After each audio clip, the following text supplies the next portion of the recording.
Yeah. These are two fine-looking knights. Um, wow. Okay. Let me think about this for a minute. Let's just play through the moves Yeah. since we left. Sure. Actually, We, see what we, we happened. left her on here. She played rook to b1, which was our suggestion too. And then she played rook b5 immediately rather than taking on d5. So she wants to provoke dc, and she did. Looks like he's almost in trouble, but Mamedyarov actually has this rook f7 move, so it seems sort of alright. And next on, he's going knight to a5, as happened in the game. By the way, just to let you know, my favorite my favorite Anton Korobov made the draw against Jeffrey Zhong, and also Vidit did win his game against Krasankov. Okay, we were looking at that earlier. Yeah. It was looking very close to over already. So these are the first two results in the challengers today. I see. No real surprises there. Although I thought Jeffrey had a slightly worse position, but maybe he found a good way to neutralize it.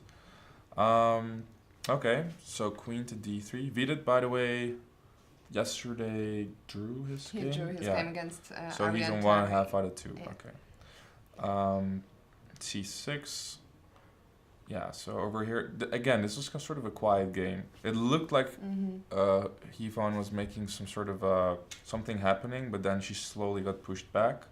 And here the queens were getting traded. g5 is an interesting move. Getting a knight out of f4. So went to h5, rook takes. And now we see how those knights landed on these squares. I quite like... I was going to suggest h6, actually. I'm not surprised it's been played. And the idea of that move is just to bring the king to g6. Do you think black is better here? Yes, I do think black is better. At least, I find it very hard to believe that you can just let the knights be on d5 and c4. And I'll tell you specifically why. In a lot of the endgames here, I'm worried about a5 followed by b5, creating an outside pass pawn. And then those knights on c4 and d5 serve as really good blockading pieces. So imagine taking off all the rooks here. I think you're in huge trouble as white. That's why I think Mamedyarov is much better here. If we look at the clock, he's up around, he's got around double the time of Yifan. He's down to 16 minutes against 30. So I think he's in a very comfortable spot here. Now, honestly, I do hope Yifan can find some way to at least make her rooks work or get some counterplay on the king side, because if we think about her game yesterday, I was playing through it again, and it is true that Anish had a slight edge in that endgame, but she shouldn't have lost it. She was very close to the draw just at the end, so it was a very uncomfortable start for her, let's say. Yeah, no, I mean, surely a very disappointing end to the game, especially. But I was also reading about this game a bit I saw my good friend Fabien Libisevsky, a French grandmaster, was discussing it on Twitter this morning, and he was saying that he really feels this game was another example of how engines sometimes just cloud our vision. Because the engines, just kept saying equal, equal, equal.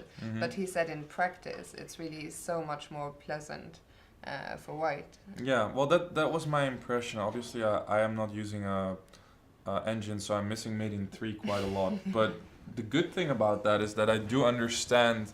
I had the feeling she was under pressure the whole time, so maybe that's why I was a little bit overly negative about Anish winning. I'm also supporting Anish a lot, of course, but it is true what he said, that there was pressure all along, even if the computer was showing like almost equal or completely equal. Actually sitting at the board and having to find the sort of defensive moves, it's a different experience. So he played king h7, and again, I think this is a better position. If I were Yifan, I would almost want to have some sort of g4 and f4 and try to break open the king side. Specifically, I would love to force, let's say, knight takes d2. If I can manage to do that, it might even be worth a pawn in some cases. How could you possibly force me? Well, let's try to go g4. So if king g6, I don't know if it's a good move now, but I wanted to go f4, and my idea is obviously f5.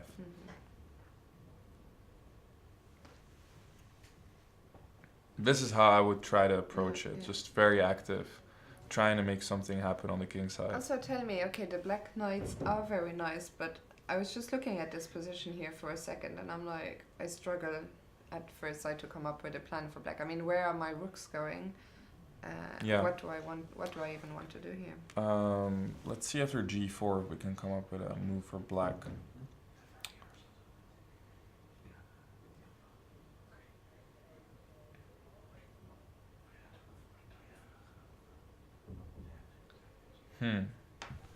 Not that easy. Yeah, I mean, I could play a5, but I'm not sure it's... maybe it's a bit too early. But let's try. I mean, that rook on d8 is not really doing much at the moment, but I can't really see where I would rather B, where- yeah. yeah. Also, I have to be a bit careful with this rook e6 move. Rook e6, okay, I'm gonna go rook d6 probably. So maybe not yet, but... Okay, if you play f4, I'm hoping to just take here. So yeah, You do have to be a bit careful with this one. that's true. Still, I think I don't know, something about g4 feels very natural to me. If you play f4 immediately, maybe that's also possible actually. I'm just, for a second I was a bit worried about this. So if I take on h4, Yeah, makes sense.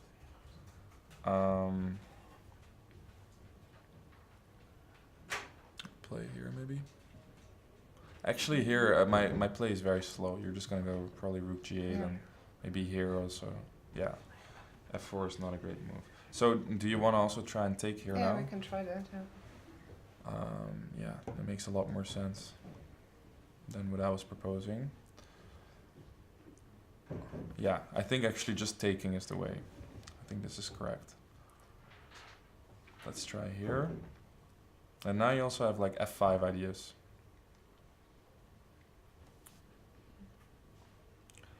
Yeah, don't really like it for white. No, I'm slightly concerned here for Yifan.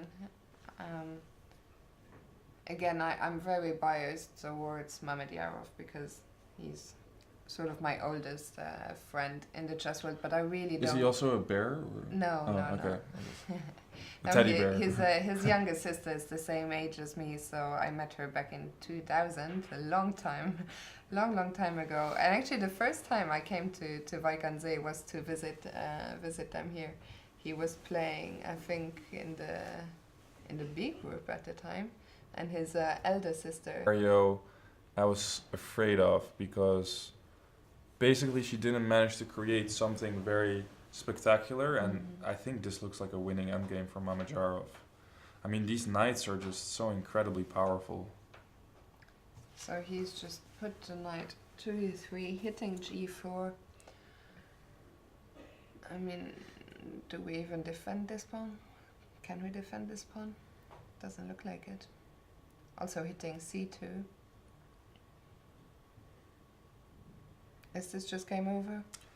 I have a bad feeling about this.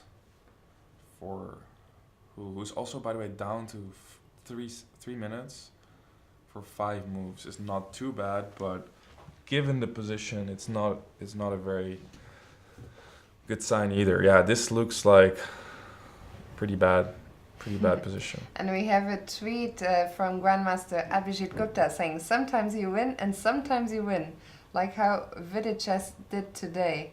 Some help from the opponent, but a very convincing win." Yeah, I think. Actually, should we very quickly just see how the game concluded? Oh, we can, yeah. So did it over here. Not through D1, but through C2 maybe. Yeah. This looks like it's gonna be a win.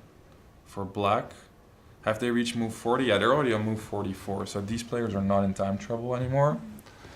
And I don't know, did you get to see some of the games from yesterday? Because Anish had quite a remarkable win against Yifan, Yeah. where he got a little bit lucky even, I would say. It was equal at some point and then he got chance, right? Yeah, he was pressing, but be over actually. It looks like Mamedyarov just landed a winning combination. You can see the last move was knight to d2. And the idea of this move is that it not only attacks the rook, it also supports the advance of this pawn.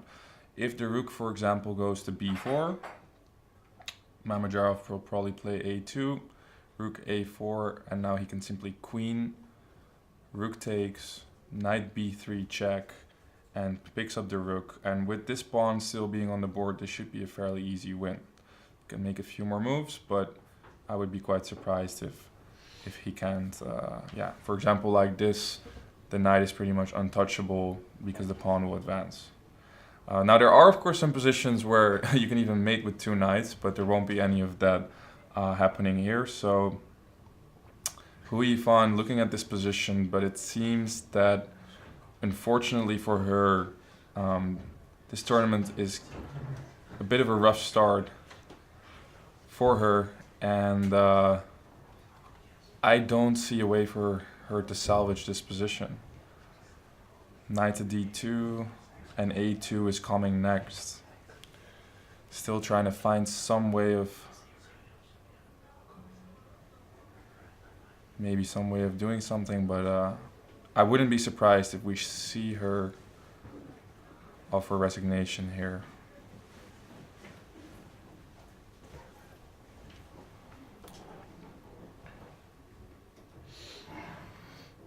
Other than Yifan, we also have two more games going. And here we see Yifan did indeed resign that position. And they're talking a little bit about the game. This was not a pleasant game for Yifan at all. She had around, I would say, equal opening position that quickly turned a little unpleasant, and she never really got into that game. So unlike yesterday, where she was very close to making a draw and then slipped up at the very end against Shakhriyar, today it seemed like Mamedyarov was just a better player. That being said, it's still a very unpleasant start for her with 0 out of 2. So we hope to see her make a bit of a comeback in the coming rounds. All right, let's go to one more game that we haven't seen in a little while, which is Caruana against